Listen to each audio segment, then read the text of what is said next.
Tantra Illuminated with Dr. Christopher Wallace is a journey through the depths of the human experience, as viewed through the lens of the tradition called non-dual Shaiva Tantra.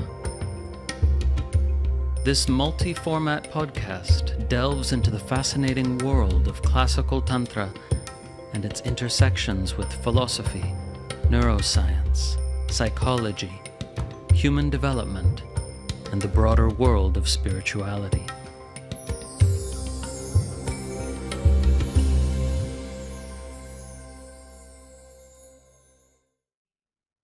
This is a solo episode where I share with you the beautiful teaching on the 3 phases of awakening, or 3 samāveśas.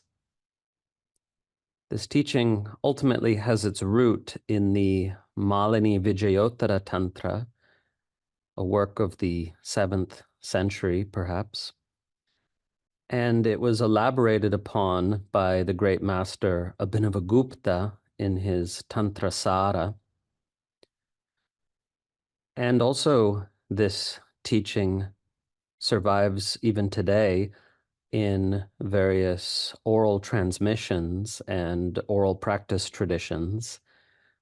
And I received it from more than one of my living teachers. So my explanation of this teaching is as much based on oral transmission from living teachers as from scriptural sources and Sanskrit works. I think this teaching is very powerful and important for clarifying the nature of spiritual awakening, that it's not just one thing, that it has several aspects or stages or phases. And these 3 are traditionally called samāveśas, which means immersions. So each of the 3 constitutes an immersion into a fundamental aspect of ultimate reality. So I'll go through them one by one, but this doesn't mean that people always experience these 3 phases in this order. Rather, the teaching is that it's most beneficial to stabilize awakening in these 3 phases in this order, but in fact, the individual might experience a different order or a different sort of process. And indeed, there are other aspects of awakening not touched upon in this teaching of the 3 samāveśas, but they're considered of less significance. These 3 cover quite a bit of important ground. And as I think you'll see, the teaching here covers not only spiritual awakening on the path of non-dual Tantra, but indeed it covers spiritual awakening in all cultures and all times. So this is an attempt to describe the phenomenology of awakening as it occurs to people spontaneously or within the context of any given tradition.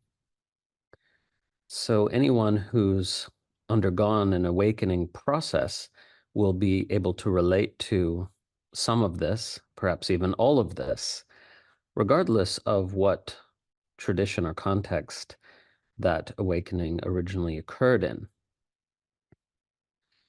Okay, so here's the teaching on the 3 phases of awakening, or the 3 samāveśas. The first samāveśa is āṇava-samāveśa, which literally means the immersion pertaining to the soul.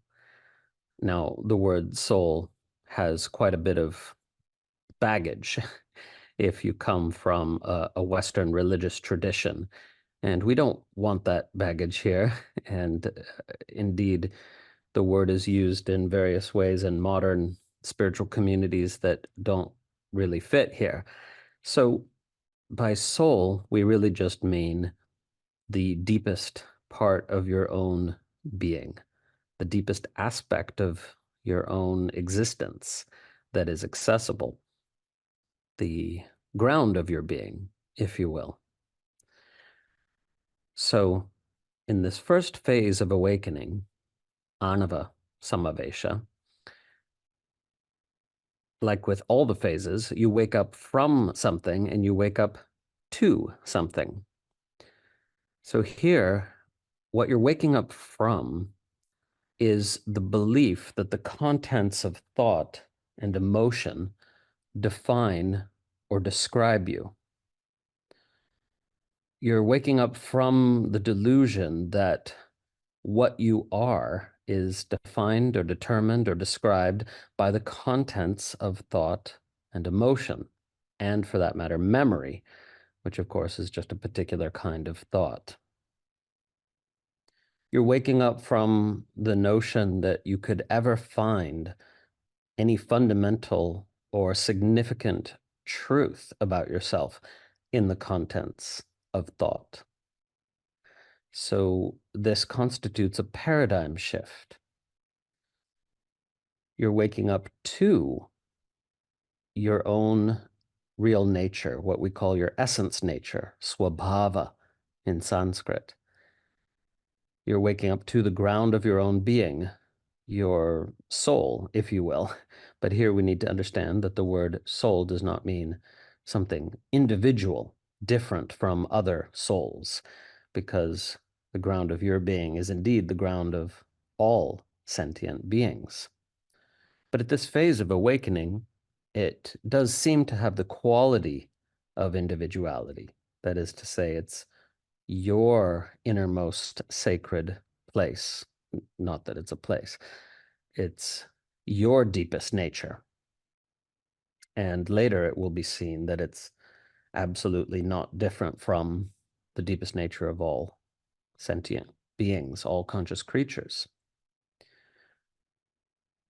So with each phase of awakening, we can subdivide it into 3 stages: that of recognition, that of stabilization, and that of recalibration, also known as integration. So that's going to give us 9 stages in total. But this is not going to be hard to understand, don't worry. The first thing to know is that it's possible to have an experiential glimpse of any of these phases of awakening and yet not undergo the paradigm shift that I'm talking about here.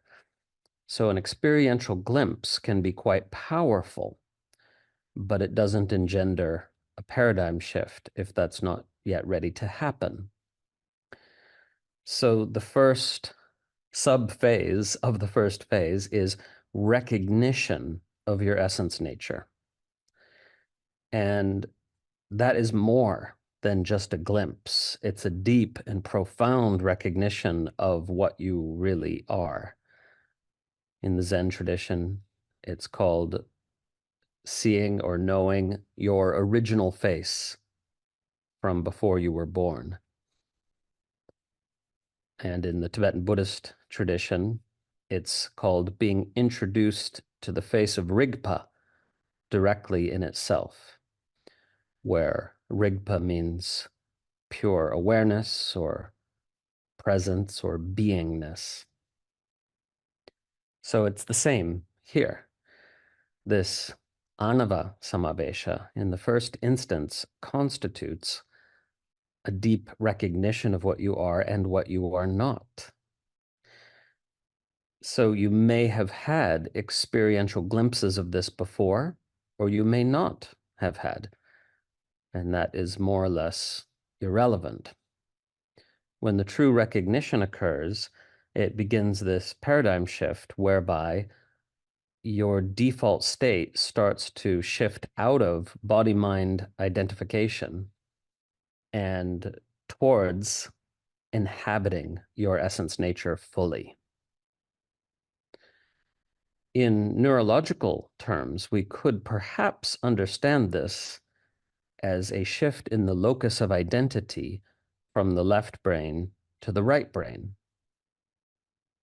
This is perhaps an oversimplification, but certainly that would account for a lot of what's going on in the nature of this paradigm shift, by which I don't mean to say, of course, that this experiential shift is reducible to neurophysiology or neurochemistry, but just that on the level of neuroscience, we could perhaps describe it as a shift in the locus of identity from the left to the right hemisphere of the brain.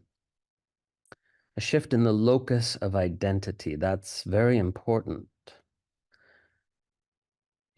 A paradigm shift in which what you take yourself to be has radically changed, and that radical change can happen quickly or more slowly. So once it has really happened, then that's stabilization, the second sub-phase.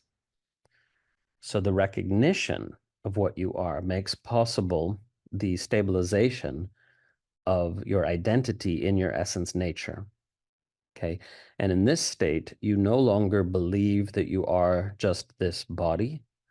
You no longer believe that you are constituted by thoughts and emotions and memories. None of those things needs to be denied, suppressed, or rejected in any way. Of course, this is a tantric context in which I'm speaking, in which that suppression or rejection is taught to be non-beneficial. In other spiritual paths, it's recommended, but we say it's ultimately non-beneficial. Nonetheless, these different spiritual paths can agree that this awakening or enlightenment constitutes, in the main, a shift out of identification with body, mind, personality, traits, memories, and so on, and into essence nature. Of course, by definition, essence nature is always already what you actually were and are. But that doesn't mean that you identify with it, right? It doesn't mean that that's what you take yourself to be. Now, can we define or describe essence nature?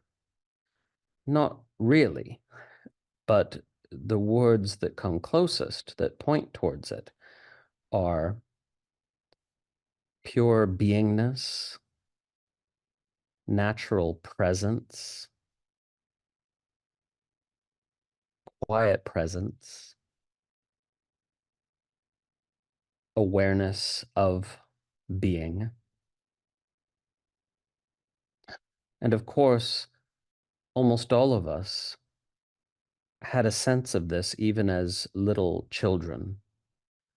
But as children, we didn't experience the depth of it, and we didn't fully appreciate it, but we did sense it. And so this first phase of awakening can feel very much like a coming home to what you always somehow knew and yet kept overlooking as an older child, as a teenager, as a young adult, and as an adult. It can have a quality of, oh my gosh, it's so obvious. How did I not realize that this is what I really am and not what I took myself to be? That is to say, thoughts, emotions, memories, personality traits, and so on. So this is the first movement in the dissolution of the constructed self, the socially and psychologically constructed self, the person we took ourselves to be, the limited self, the egoic self, right? It's a shift away from that and towards abiding in what you truly are, essence nature. So in terms of the terminology of the tantric tradition, this shift starts to unravel the Anava mala, right? And that is the belief, the very deep-seated, deeply held belief that you are small, insignificant, imperfect, wrong somehow, that you are this tiny creature and nothing more in a big, uncaring universe. So we discover with this shift that what we are is already whole and already perfect, unwounded and unwoundable, untraumatized and untraumatizable. And then whatever traumas or wounds exist in the mind or body cease to be as significant as before. If you take yourself to be the mind and body, well, then they're very significant. They're extremely distressing, these wounds or traumas or psychological baggage. But when you realize what you really are at this deep level, it's not a thought, it's a viscerally felt experience, then the status of the body-mind is no longer as significant, which doesn't mean, by the way, that it's insignificant. The body-mind deserves our care. And as I sometimes say, it's like the garden given into our care. It's our garden to tend, and we need to tend it well. But you don't think that you are the garden. You're the tender of the garden, and that's a different thing. So when you think you are the small self, then the process of working on it and trying to heal it and trying to make it better can feel arduous. And when you realize that you are essence nature, then that process becomes more smooth and joyful and easeful in many ways. So after stabilization, meaning after the phase in which inhabiting essence nature becomes your default state, not that you are inhabiting essence nature all the time, not that you never experience identification with thought anymore, but it becomes less and less common. And you experience yourself rooted in the ground of your being, essence nature, or soul, more and more of the time, until it's the majority of the time. Then it's, we say, fully stabilized. And then comes the process of integration or recalibration, the third subphase of this first phase of awakening. Now, here, of course, I'm oversimplifying with these categories because it's not the case that stabilization needs to be complete before integration begins. Not at all. In fact, these subphases overlap.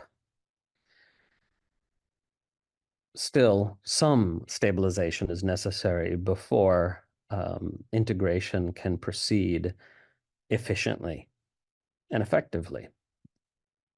So this third subphase of integration or recalibration involves two aspects, a sort of inward and an outward. These are just figures of speech. But the outward aspect is looking at everything in your life from the new perspective you're inhabiting, from the paradigm you're inhabiting, from essence nature. And just noticing what needs to fall away, what needs to change, and what doesn't. So this is not really a mental process, this kind of house cleaning. It really is an intuitive process. You take a look at your job or career, you take a look at your relationships, you take a look at your living situation, and you see if it's compatible or not with what you really are. So how could it not be compatible? I mean, surely shouldn't everything be compatible with essence nature, which is by definition free and open and non-preferential and unparticularized? Well, let's just say, even though it doesn't make logical sense to the mind, there's just this inner knowing when you're looking from the perspective of essence nature, an inner knowing of what needs to fall away. There's no anxiety about it. There's no urgency about it, usually. Just an inner knowing of what needs to fall away, that that you can't stay in that career any longer or that relationship any longer. And the reason for this change is simply that you were staying in that job or that relationship for reasons that no longer apply, like you were staying in them out of fear, or you were staying in them for other reasons that cease to be relevant when you're inhabiting essence nature. So, of course, I must, in this relatively short talk, oversimplify here a bit, but that's essentially true. And this is not to say that there should be changes, because many people discover, having had this paradigm shift, that their job, their relationships are just fine. In fact, they flourish more deeply in those relationships and in the professional life. That's often the case. If you weren't in those relational and professional situations in the first place because of things that are not really true, such as, for example, you might be in a job just because you internalized someone else's story about who you should be and what you should do. Parents or authority figures, when we internalize their story and ignore our own longings and yearnings, desires, then we can end up in a situation which is simply not right for us, in which case it's going to fall away at this stage. Okay, so then the recalibration also has this internal dimension, which is allowing whatever needs to be seen, allowing whatever needs to be felt to be felt. That is to say, you go through a process of coming face to face with all that you had suppressed in your own being, all that you had rejected or condemned or exiled. And this is a very powerful part of the process. It can be absolutely harrowing for some people, and it can be not so for others. It just depends on the person. It just depends on how much has been repressed. So old pain that never got felt, that needs to be felt before it can resolve itself. But for that matter, old joy that never got fully felt, that needs to be felt before it can resolve itself. There's all sorts of things hanging out in our system, unresolved experiences that seek resolution. As one of my teachers said, everything seeks the light of consciousness. Everything needs to be bathed in the light of loving awareness before it can resolve. So the wonderful thing is, after this awakening, this first phase of awakening, which, by the way, is in some traditions, in some spiritual lineages, is actually all there is to enlightenment. They just have this one phase in some traditions, like in the classical yoga of Patanjali. They don't have the second and third phases that I'll come to. Talking about the major phases there, not the sub phases. Okay, so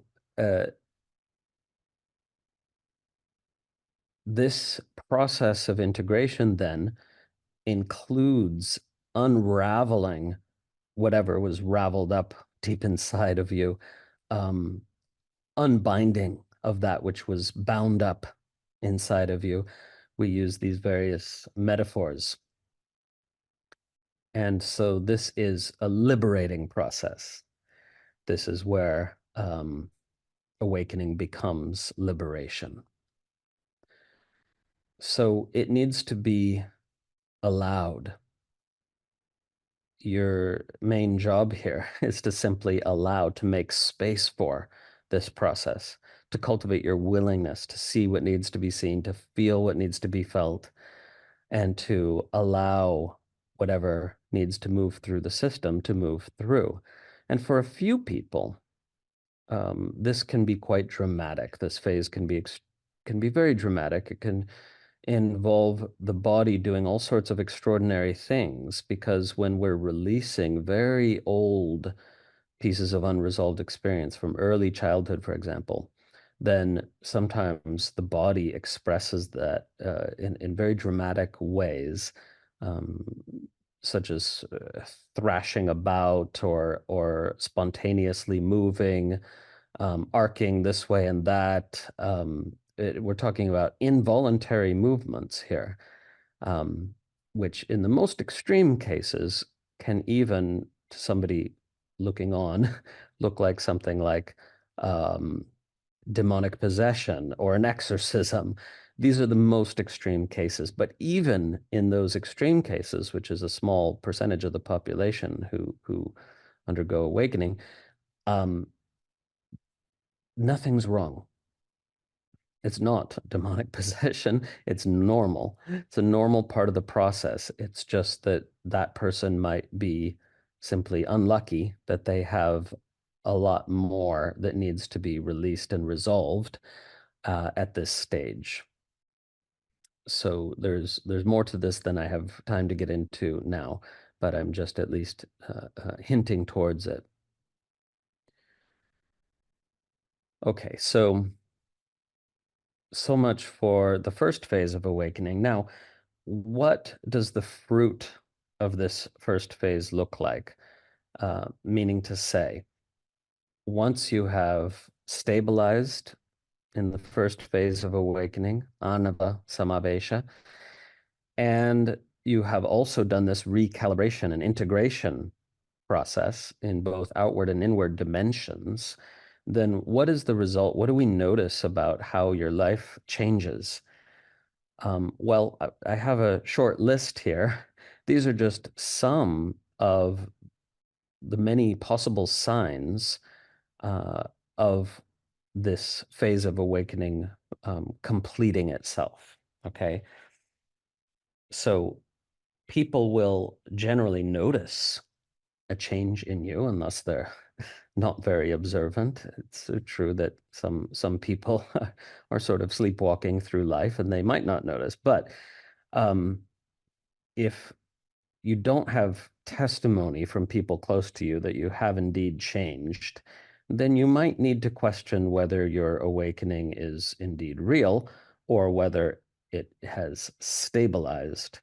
Because there are many people out there, and who knows, you might be one of them, who think they're enlightened or think they're awakened, but without these signs, we would question that, because what can happen in this process is that awakening can get co-opted by concept.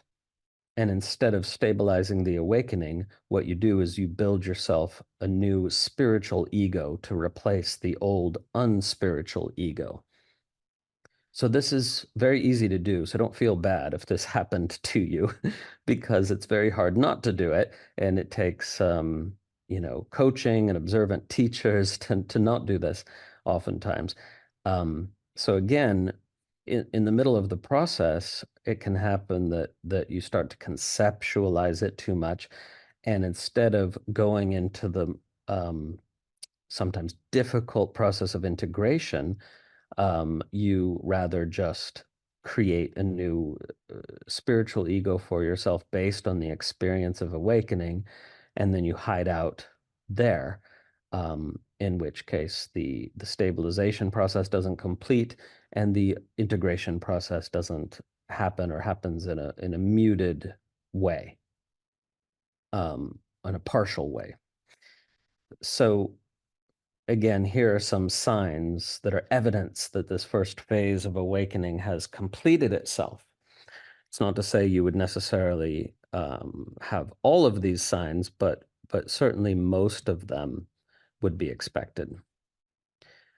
So first, radical self-acceptance. There's a deep and profound self-acceptance. By self here, that's self in the colloquial sense of the word. It's truly acceptance of the body-mind that you've been given. That's the vehicle for consciousness, this body-mind for this lifetime. It is the way it is, and it has its issues, right? But a profound acceptance of this body-mind is the first of these signs. A lack of emotional reactivity. Now, this is easily misunderstood because it doesn't mean a lack of emotion. In fact, you might feel many emotions much more fully and vividly and powerfully subsequent to awakening. No, here we're talking about a lack of emotional reactivity. That's where you're blaming other people for your emotions, attacking other people with your emotions, um, getting triggered without realizing that you're triggered, and letting the emotional state possess you and speak for you and through you. That is emotional reactivity. Okay, so however emotional you might feel, even you might even still experience in certain moments distress of various kinds, but you're not expressing emotional reactivity right and left. Okay. You also, going on with the list, experience much more clarity of view as a result of this first phase of awakening. The cobwebs of confusion have mostly fallen away or been burned away, and you experience this kind of amazing clarity. This is not talking about clarity of thought exactly, though that can also happen, but a simple clarity of view. You don't get confused easily. Everything seems much simpler than before. Next, you can take responsibility for your own inner state rather than blaming others for it. And you don't blame yourself either. In fact, you're free of this blame, shame and blame paradigm.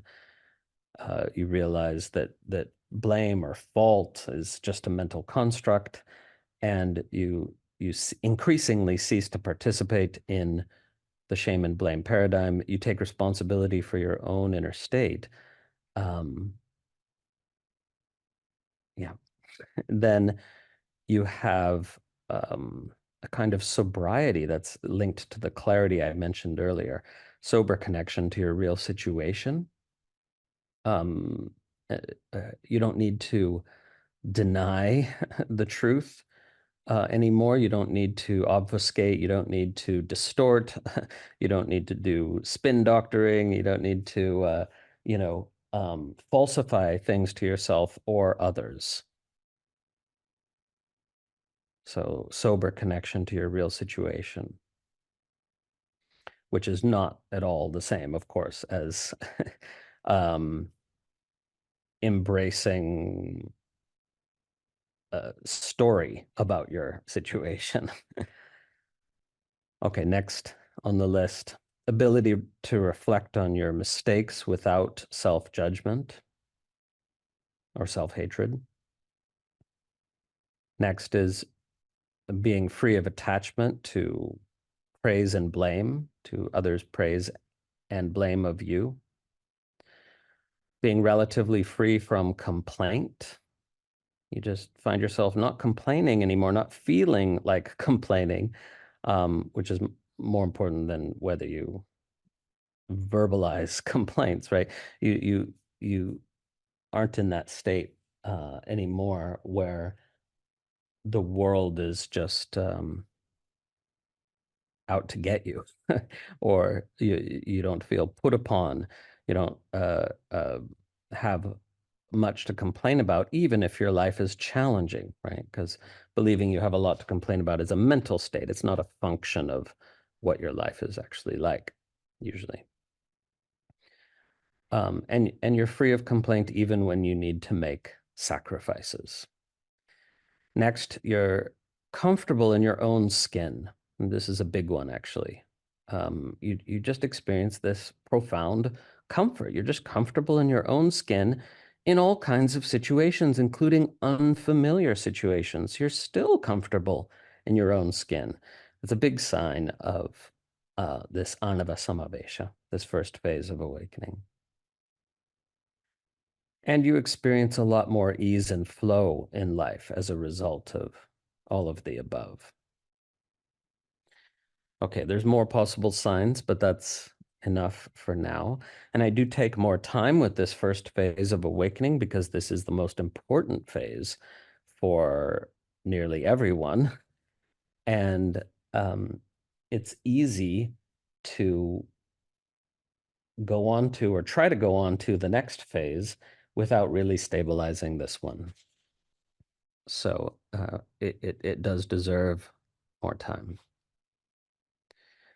So the second phase of awakening, which is taught in this tantric tradition and not in some other traditions, but it is taught in many, many traditions around the world, just not all. We call it shākta-samāveśa, which literally means immersion into the ocean of energy, the energetic immersion. And this phase is most easily labeled as unity consciousness, the experience of radical oneness. So this phase undoes the second mala of the three malas that I discuss in Tantra Illuminated and the Recognition Sutras as well. So Maya mala is the sense of separation from the whole.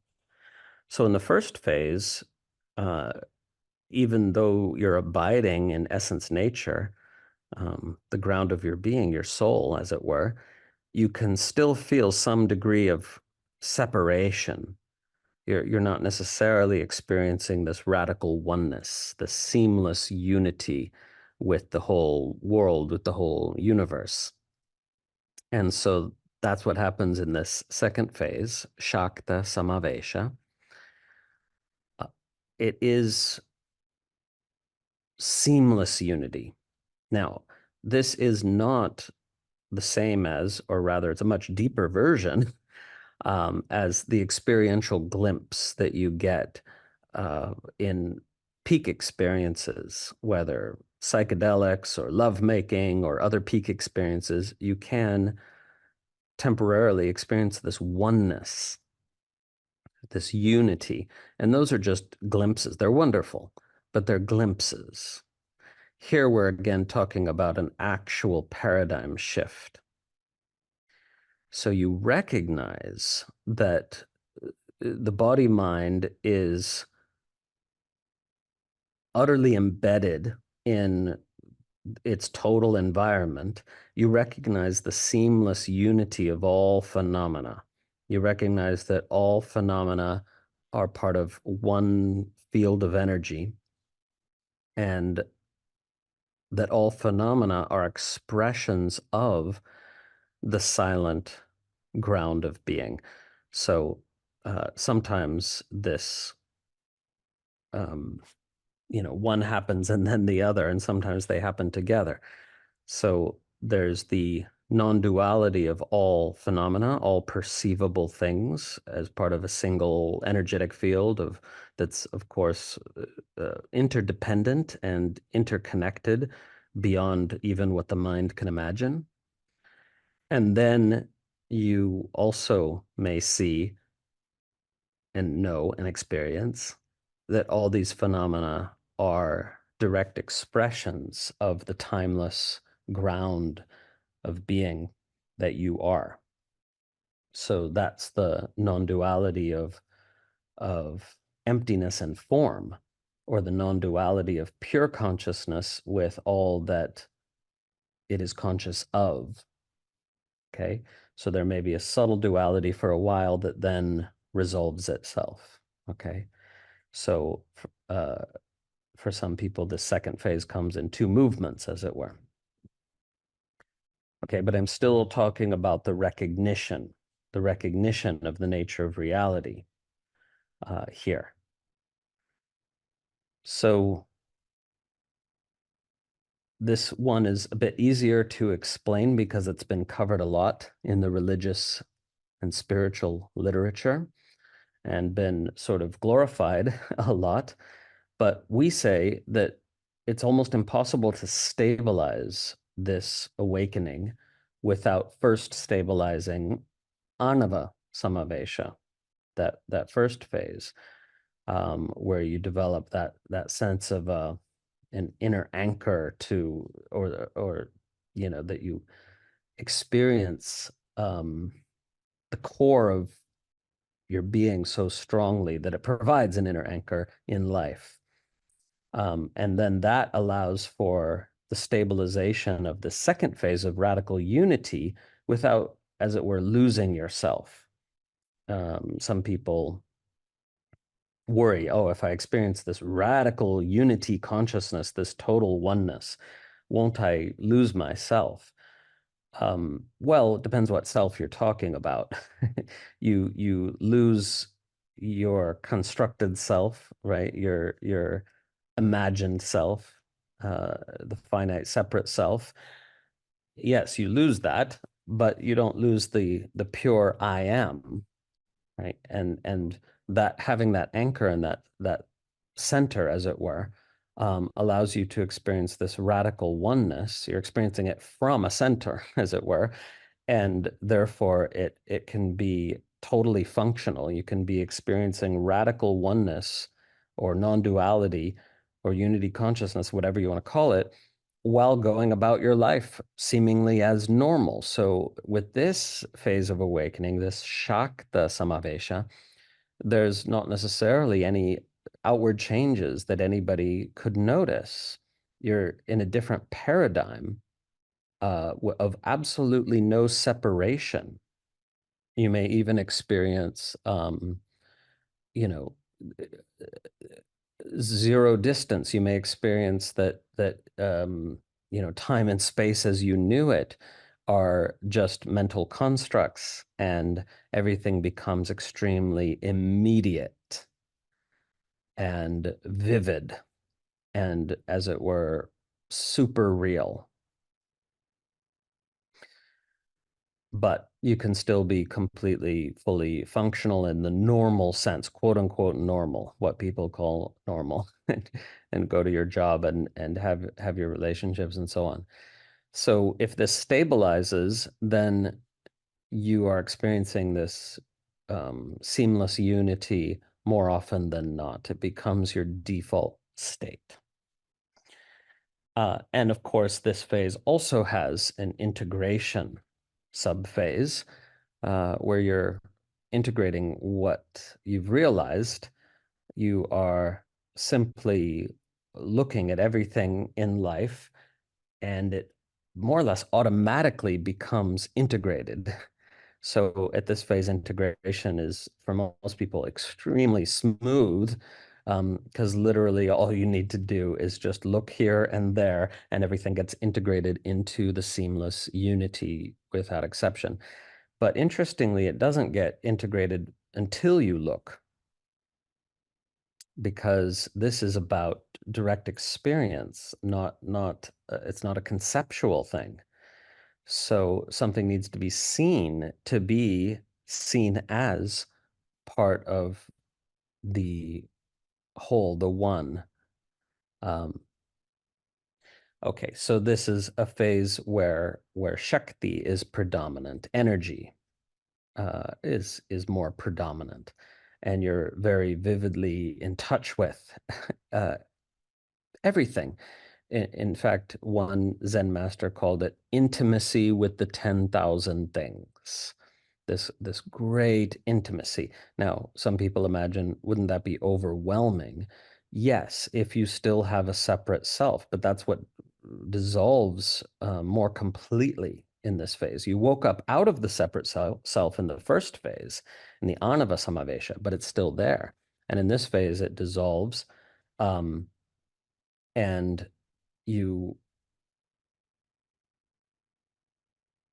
become much more intimate with reality. And since there is no separate self, there's nobody to be overwhelmed. There's nothing to be overwhelmed.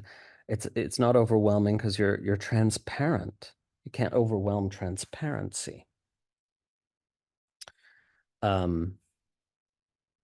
Okay, so that's a little bit about this second phase. And now we're going to move on to the third phase. And here I just want to mention that when Abhinavagupta teaches these three samāveśas, he specifically says that in the first, in the āṇava-samāveśa, you experience increasing repose of mind, chitta vishranti, repose of the heart mind. An awkward translation perhaps, but let's remember that in Sanskrit, the same word means heart and mind. That is to say, the locus of thought and the locus of emotion is one and the same, not differentiated. So when Abhinavagupta says chitta vishranti, repose of the chitta, then he's talking about repose of the faculty of thought and emotion, because that's what chitta is. So we experience this in the first phase of awakening, this ability to repose in what we are. That is to say, the mind is reposing in essence nature. Okay, the heart mind is reposing in essence nature. And that's called chitta vishranti in Sanskrit. Whereas in the second phase, Abhinavagupta says, we experience chitta sambodha, the awakening of the heart mind. And so there, because we're experiencing the seamless unity, and the mind is no longer something separate, but it is just an energy pattern within the wider energy pattern, and it allows itself to be more deeply informed by the wider energy pattern. And so it awakens, as it were, to its true potential. And at this phase, we get a much increased intuitive capacity. So pratibha, or innate intuitive insight, comes more fully online. It already came online in the first phase, the Anava phase, but here in the Shakta phase, it comes much more fully online, and you sense what to do and what not to do in any given moment without having to think about it. There's just this intuitive knowing of which direction to turn, metaphorically and literally both, at every juncture. And so even though you're experiencing this boundless freedom, there's only ever one thing to do at any given moment. And choices get made effortlessly, almost of their own accord, when this phase is fully stabilized, I mean. But even before that, you have this intuitive faculty to guide you, and it is this intuitive faculty that replaces reliance on mental constructs that we derive from society about what we should and shouldn't do, and how we should be, and so on and so forth. Okay, so then Abhinavagupta says in the third phase, we experience the dissolution of the heart mind as we knew it, the chitta pralaya. And this phase is called Shambhava samāveśa, the divine immersion, literally, or the immersion pertaining to Shiva. And this is the hardest one to describe. It's also the most rare. It's extremely rare that people progress to this phase, but not unknown. I know more than one person who has stabilized in the third phase of awakening, but still very, very few compared to those who have undergone the other two phases. Okay, so in this Shambhava-samāveśa, as Abhinavagupta said, there is dissolution of the heart-mind as we knew it. So the faculty of thought and emotion ceases to be a predominant feature of experience at this stage. The transparency increases 1,000-fold or more. There may be still a bunch of residual energy in the heart mind, which needs to kind of run its course, but then it does. It's like, the potter's wheel that slows down and comes to a stop once it's no longer being pedaled or powered. That's the traditional metaphor. But yes, the mental emotional faculty ceases to be a predominant feature of experience. Doesn't mean it's gone. It's just fades very much into the background. And the vastness of the absolute, the infinite, God, call it what you will, is truly felt now, because in that previous phase, the second phase, Shakta phase, it's certainly very vast because you're experiencing this unity with the whole of reality, the whole of manifest reality, though. In this third phase, you're experiencing unity with the whole of unmanifest reality as well. You're experiencing unity with not only all that is, but all that is not. That is to say, with the field of absolute potential. In fact, unity is the wrong term, because separate self is completely dissolved at this phase. Even the sense of I am, one's individual being, is gone, and there is just the infinite or the absolute.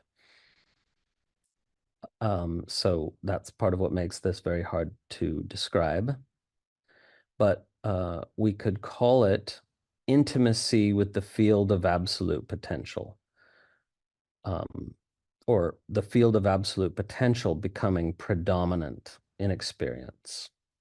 Again, it's not exactly intimacy with, because once this phase is stabilized, then there's no self to be intimate with. I mean, not even a trace of a self, not even the subtle I am sense is here. There's just no version of a self whatsoever. There's just the field of absolute potential, which it's now seen utterly dwarfs all manifestation. That is to say, all manifestation, 100 billion galaxies, is just the tiniest ripple on the surface of an infinite ocean of silent stillness, sometimes called the Mahashunya, the great void. And sometimes in our sources, it's called Shunyati Shunya, the void beyond void. It wouldn't be right to say it's simply emptiness, because it's completely empty of any concept of emptiness. It's the field of absolute potential. So it is simultaneously totally empty, totally full, both and neither. So this field of absolute potential, this Mahashunya, or this Anuttara, is absolutely full, absolutely empty, both and neither, vibrating in absolute simultaneity. And those are the words of the great master Kshemaraja. Okay, so in this stage, even the significance of manifestation can fade away. The whole manifest world can appear like just a wispy bit of dream stuff, so completely, awesomely dwarfed is it, by the infinite void of pure potentiality, which births not only this universe, but countless universes in infinite time. So therefore, we don't say, oh, this is the stopping point, this is the end of the journey. Rather, we say now there needs to be a balancing, right? So needs to be is a figure of speech. It's not like anything needs to be, but someone's journey might have, by the way, completed itself back in the first phase, at the culmination of the first phase. Someone else's journey might complete itself at the culmination of the second phase. You can't predict who will go on to this third phase. And when I say who, of course, I don't mean that there's any shred of personhood left at this third phase, but there's still vantage point. As long as the body lasts, there's still vantage point. So if I say, my friend Jane, made up name, is stabilized in this third phase of awakening, it means there's no more Jane there per se, but it means that this third phase of awakening is visible from the vantage point that we habitually label as Jane or whoever. Okay, so yeah, unique vantage point remains a thing as long as the body lasts, no matter how far you go with this awakening process. Okay, this Shambhava-samāveśa. Recognition, stabilization, and integration. Just as before, there's these three subphases. You recognize the field of absolute potential, which again is much deeper than an experiential glimpse of it. You stabilize in that non-state state, beyond existence and non-existence, utterly indescribable, beyond unity consciousness, beyond self, beyond I am. You stabilize there, quote unquote, and everything gets recalibrated from that perspective. And you experience what might be called a kind of divine indifference. Nothing really matters, yet everything is absolutely precious. In fact, precious beyond words, beyond imagining. But that preciousness, that sense of profound preciousness, is inseparably joined to a knowing that there's nothing to hang on to, right? So you can cherish all that is, each being, each blade of grass, and yet there's no grief when it passes away, because that is exactly how it must be. Well, there's not really a because. This is just what the mind says about it, right? Let's put it another way.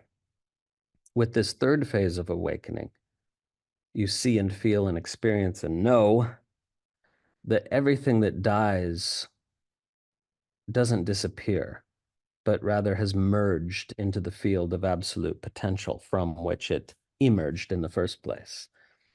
That everything is contained in the field of absolute potential. And so there is no death, there is merging back into it. And I'm not referring to some kind of after-death state in the field of absolute potential. There is no state in the field of absolute potential. It's absolute no-thingness, which is why it's sometimes called Mahashunya, the great void. So I'm not talking about some kind of persistence after death. I'm talking about the fact that nothing is lost, meaning to say, when anything dies or passes away, it has merged back into the field of absolute potential from which it will emerge again in a different form, or indeed in the same form in infinite time, all that has ever existed will exist again in countless different forms and countless times in exactly the same form. Now, this is, just too big for the mind to comprehend, but this is the nature of things given infinite time. So every thread in the pattern of existence that is unwoven gets rewoven once more in the endless cycles of time. Now, what I've just said is, it's a concept if you're just hearing the words, but I'm talking about the fact that in this third phase of awakening, there's a visceral knowing in your very bones, as it were, that there's nothing but emergence and remergence constantly going on all the time. And this field of absolute potential is beyond time, of course, but it's the source from which everything emerges into time and is reabsorbed once again. So if you're actually stabilized in this phase, death can hold no fear, not even slightly, and you don't grieve anything that passes because it's not really gone. Which isn't to say, by the way, that the body that the body mind wouldn't grieve the passing of a loved one because on the level of your humanity, the body, you just miss the company of that person. But it's a beautiful and sweet and natural and more short-lived kind of grief. That's just a natural response in the body mind to missing someone, right? There's an absolute knowing of the rightness of things. Okay, so if this phase overshadows the others, if the infinite void overshadows manifest existence, then there needs to be a balancing of the perspectives of all three phases. And then you experience, of course, manifestation in all its vividness once again, but without ever losing sight of the pure, infinite no-thingness, which is not only the ground of all being, but pervades everything. So there's a 3+1 pattern here, as elsewhere in the teachings of the Trika lineage of non-dual Tantra. You get 3 plus a fourth, which isn't really a fourth, which is rather that which subsumes the previous 3. And that's the balancing of these 3 aspects of awakening. Okay, so I could say quite a bit more about each of the 3, but this is simply meant to be an introduction, though a comprehensive introduction to the teaching of the 3 phases of awakening, called the 3 samāveśas here in the Trika lineage, but again found under different names in many traditions and lineages. I don't advise that you should want any of these paradigm shifts. There's no prescription here, except for the first one. The world would certainly be a far better place if there were a lot more people that underwent the first phase of awakening, āṇava-samāveśa, and integrated it. So that's highly recommended. That first phase of awakening, by the way, is equivalent to what Chogyam Trungpa called basic sanity, and equivalent to what non-dual author Jed McKenna calls human adulthood. And so he in his books recommends that, and says don't necessarily recommend going further. And so this is important because if people hear about 3 phases, they think the whole goal is to get to the 3rd, right? To get as far as possible. But this is just wrong. but it's based in these modern ideas of like take everything as far as you can, or get to the top of the hierarchy. There is no hierarchy. There's no sense in which somebody stabilized in the 3rd phase of awakening is better off than somebody stabilized in the 2nd or the 1st. And if you hear the experiential byproducts of each phase described, I think you'd agree that well, suffice to say that there's no hierarchy here. There's no goal that you don't need to get to one place or another. Sometimes some people are just inevitably drawn on. But for the vast majority of people who undergo any degree of awakening, just to stabilize the 1st phase of awakening is more than enough. And if the rest happens of its own accord, then it does.